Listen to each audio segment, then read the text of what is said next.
இன்றைக்கான சமையல் என்னென்னு பார்த்தீங்கன்னா கொண்டக்கடலை புளிக்குழம்பு தான். ஃபஸ்ட்டு எண்ணெய் ஊற்றிப்போம். எண்ணெய் ஊற்றிட்டு சோம்பு போட்டு நல்லா பொரிஞ்சு வந்தோடனே வெங்காயத்தையும் தக்காளியும் சேர்த்துக்கலாம். அதோட கருவேப்பிலையும் சேர்த்துக்கிட்டேன். இது எல்லாத்தையும் நல்லா கிளறி விட்ருங்க. அதுக்கப்புறம் பார்த்தீங்கன்னா கல்லுப்பு போட்டாச்சு. இதையும் சேர்த்து ஒரு கிளறி விட்ருங்க.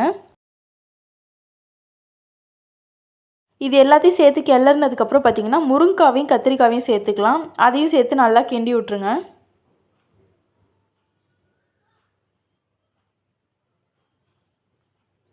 இப்போ மசாலா எல்லாத்தையும் சேர்த்துக்கலாம். மஞ்சத்தூள், மிளகாய்த்தூள் பார்த்திங்கன்னா 1.5 ஸ்பூன்,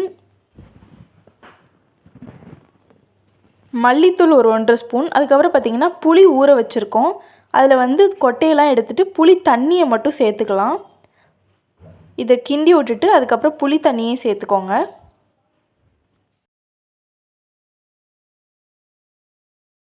குக்கரில் வேக வச்சுருக்கோம்.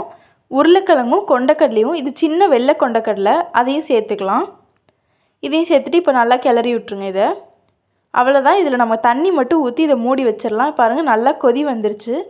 இதை இப்போ நம்ம இறக்கிடலாம். சிம்பிளான முறையில் இப்படி ஒரு தடவை செஞ்சு பாருங்கள். நீங்கள் எப்படி செய்வீங்கன்னு சொல்லுங்கள்.